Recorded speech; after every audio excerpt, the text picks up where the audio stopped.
ఓం శాంతి.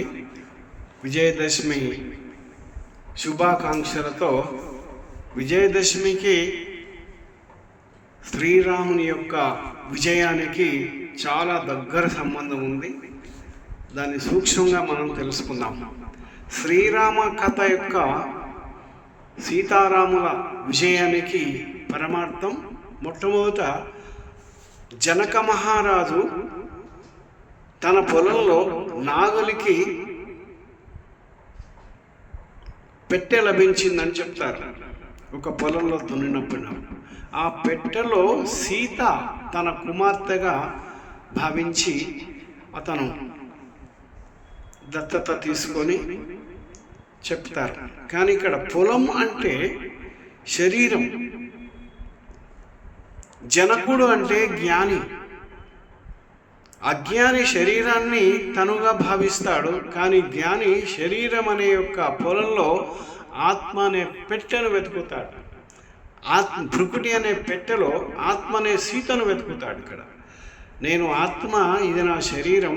ఆత్మ లక్ష్యం ఆ రాముడైన పరమాత్మ రామునితో శక్తిని పొందడం, ఆత్మ సీతా కళ్యాణం అంటే యొక్క శక్తిని పొందే ప్రయత్నం చేయడం అనే యొక్క లక్ష్యాన్ని తెలుసుకుంటాడు. ఒకటి. రెండవది, ఆత్మరూపి సీతకే వైదేహి అని పేరు. వైదేహి అంటే దేహము ధరింపనివారు అని అర్థం. రెండు, భ్రువోర్మధ్యే ప్రాణమావేశ, శరీరంలోని భృకుటి మధ్యలోనే ఆత్మ అనే యొక్క స్థితి అని గీతాచార్యుడు కూడా సెలవిచ్చాడు. కాబట్టి వీటిలో మనకేమర్థమైంది అంటే ఈ శరీరం అనే యొక్క క్షేత్రంలో ఆత్మ అనే యొక్క క్షేత్రజ్ఞుడు ఉన్నాడని ఒకటి నిశ్చయం. రెండవది, ఎప్పుడైతే సీత మరి అరణ్యవాసంలో ఉన్నప్పుడు, అంటే కలియుగం అనే అరణ్యవాసంలో ఉన్నా కానీ మనకు మరీచికం అనే యొక్క మృగతృష్ణ అంటే ఎండమావులు, కలియుగం అనే ఆకర్షణలు, పంచ వికారాలు మాయా రూపంలో, మృగతృష్ణ రూపంలో, మరీచికం రూపంలో ఏ విధంగా అయితే సీత శ్రీరాముని వద్ద ఉన్నా కానీ ఆ మరీచికం లాంటి మాయా లేడీ, బంగారు లేడీ మరి అక్కడ దృశ్యం కనిపించడం, శ్రీరాముని సీత పక్కన ఉన్నా కానీ, తన రాముడు పక్కన అంటే రాముడు పరమాత్మ రాముడు ఉన్నా కానీ ఆ యొక్క బంగారు లేడీకి ఆకర్షణ అని చెప్పుకుంటాం. ఇక్కడ మనం అర్థం మనది. పరమాత్మ రాముడైన భగవంతుడు కలియుగ అంతిమ సమయంలో ప్రత్యక్షమై మనకు జీవన్ముక్తిని, సమస్త సుఖశాంతి ఆనందాలను ఇస్తాడని చెప్తున్నా. మనము ప్రాపంచిక ఆకర్షణలో పడి అతన్ని దూరం చేసుకోకూడదని ఈ హెచ్చరిక. మరి ఇక్కడ ఇలా జరిగినా అని మరొక సంఘటన జరిగింది, అది లక్ష్మణ రేఖ. మరి శ్రీరాముడు ఆ మాయాజింకకు పరిగెత్తినప్పుడు ఆ మాయాజింక హా లక్ష్మణ హా సీత అనే యొక్క శబ్దాలను సీత విని తన రామునికి ఏమైందని చెప్పి లక్ష్మణుని కూడా పంపించడం జరుగుతుంది.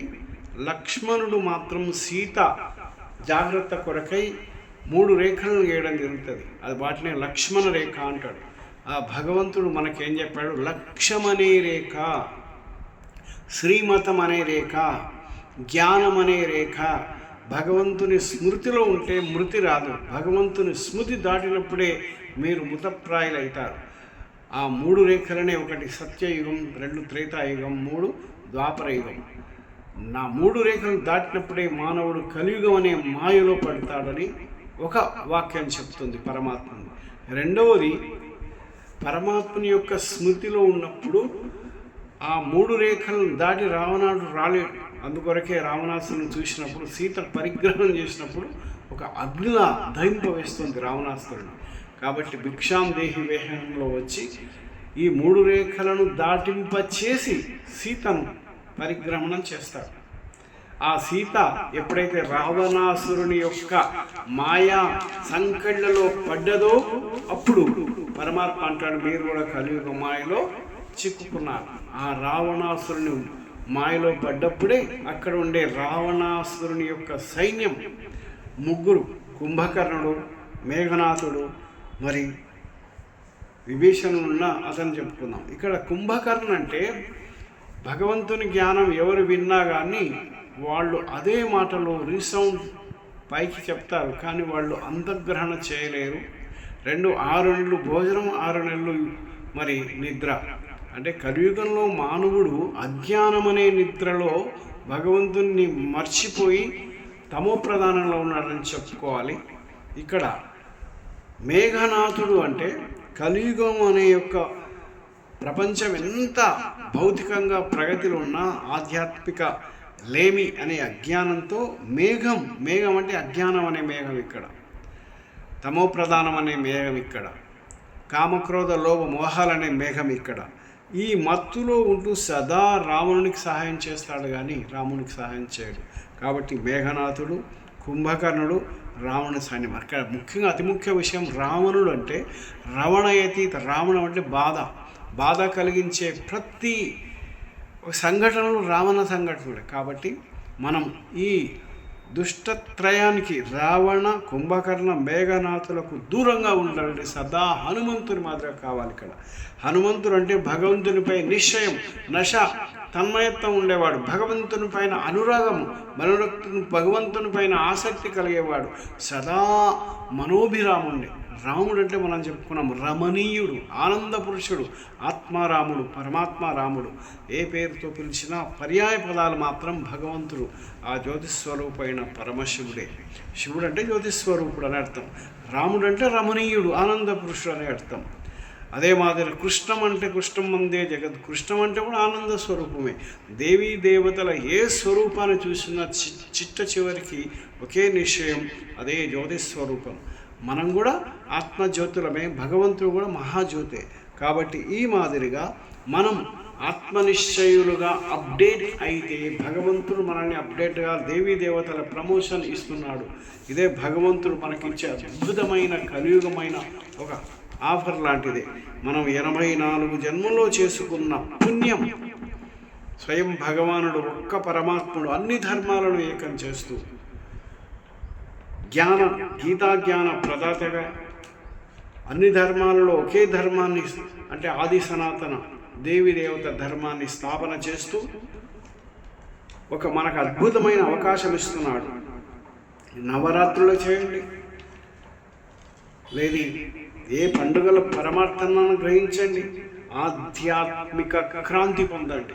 భౌతిక ప్రగతి ఎంత ఉన్నా ఏ క్షణం ఏమవునో ఎవరికి తెలియదు. మనం ఎన్నో ఉదాహరణలు చూస్తున్నాం. ఇక్కడ మనం క్షణంలో కాశ్మీర్లో వినాశనం చూస్తున్నాం. ఫ్లడ్స్ వచ్చి అనేక విమాన ప్రమాదాలు జరుగుతున్నాయి, ధరల విఘాతం జరుగుతున్నాయి. ప్రపంచంలో ఇంకా చూడని అక్రూర కృత్యాలు జరగబోయినా ఆశ్చర్యం లేదు. కాబట్టి పరమాత్ముడు ఇప్పుడు కలియుగే అంతిమ పాదే, అంతిమ శ్వాసే, అంతిమ రూపంలో నడుస్తుంది అని హెచ్చరిస్తున్నాడు. కాబట్టి కల్కో ఖాల్ కాయగా ఆజ్ ఏక్ అచ్చా కామ్ అభి కరో అంటాడు. ఒక పుణ్యకార్యం చేయండి. ఒక పుణ్యకార్యం ఏది? ₹1 ఖర్చు లేకుండా ఇంట్లోనే ఉంటూ కనీసం 3 సార్లు భగవంతుని యద్భావం తద్భవతి అంటే నేను ఒక ఆత్మస్వరూపాన్ని, సాక్షాత్తు పరమశివుడు నా తండ్రి, నా లక్ష్యం దివ్యగుణ ధారణ, పవిత్రత, ప్రేమ, శాంతి, ఆనందం, ఇలాంటి మంచి పాజిటివ్ ఆలోచనలు చేస్తే మన మనసు సుమన్ అయితే శ్రేష్టమైన మనస్సు అవుతుంది. అప్పుడు మనం భగవంతుని యొక్క హెచ్చరికను పాటిస్తాం. యోగాభ్యాసం